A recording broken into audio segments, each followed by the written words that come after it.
দর্শক, আজ আমরা এসেছি উত্তরবঙ্গের বৃহত্তম শালবন। এই শালবনটি মূলত অবস্থিত লালমনিরহাট জেলার হাতীগুন্দা উপজেলার নদাবাস ইউনিয়নে।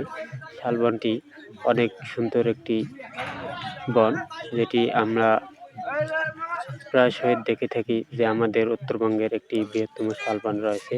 সেই শালবনটি এটি আপনারা দেখতে পাচ্ছেন যে অনেক সুন্দর একটি শালবন। এই শালবনে আজকে সমস্ত দৃশ্য আপনাদেরকে তুলে ধরবো। আপনারা দেখতে থাকুন, সম্পূর্ণ ভিডিও না টেনে সম্পূর্ণ ভিডিও দেখবেন এবং আমাদের এই চ্যানেলটি সাবস্ক্রাইব এবং ফলো করে পাশে থাকবেন। ধন্যবাদ সবাইকে। আজকে আপনাদের নিয়ে যাব ভেতরে, বনের একদম ভেতরে নিয়ে যাব। আপনারা দেখতে পাচ্ছেন আমরা এখন বনের ভেতরে যাচ্ছি। মূল গেট দিয়ে পার হলাম। এখন যাচ্ছি আমরা ভেতরে। ভেতরে গিয়ে দেখব যে বনের ভেতরটা কীরকম।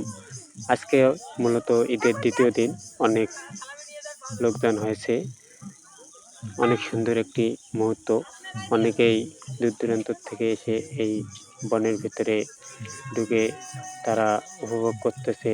প্রাকৃতিক সম্পদের একটি ভালোবাসা তাদের মধ্যে জাগিয়ে তুলতেছে। তাদের অনেক সুন্দর লাগতেছে। আপনারা দেখতে থাকুন, কত সুন্দর একটি বন, চতুর্দিকে ঘেরা এই বৃহত্তম একটি উত্তরবঙ্গের শালবন। এই শালবনটি আমাদের প্রাকৃতিক সম্পদ। এই সম্পদের ভরা আমাদের উত্তরবঙ্গের একটি নমুনা, যেটিকে আমাদের অনেক কাজে লাগে। তাই আপনারা দেখতে থাকুন আমাদের এই সুন্দর বনটি। আপনাদের আজকে পুরো বনটিকে ঘুরিয়ে দেখাবো। আপনারা দেখতে থাকুন যে এইখানে আজকে ঈদের দ্বিতীয় দিন, তাই এখানে অনেকেই ঘুরতে আসছে বিভিন্ন জায়গা থেকে, বিভিন্ন স্থান থেকে। আপনারা কে কোথা থেকে দেখতেছেন অবশ্যই কমেন্ট করে জানাবেন। আর আপনারা যারা আসেননি কখনো, তারা অবশ্যই জানাবেন কে কোথা থেকে দেখতেছেন। অবশ্যই কমেন্ট করবেন। ভালো লাগলে অবশ্যই লাইক, কমেন্ট এবং ভিডিওটি শেয়ার করে দিবেন, যাতে অন্যরা সবাই দেখতে পারে আমাদের এই উত্তরবঙ্গের বৃহত্তম শালবনটি।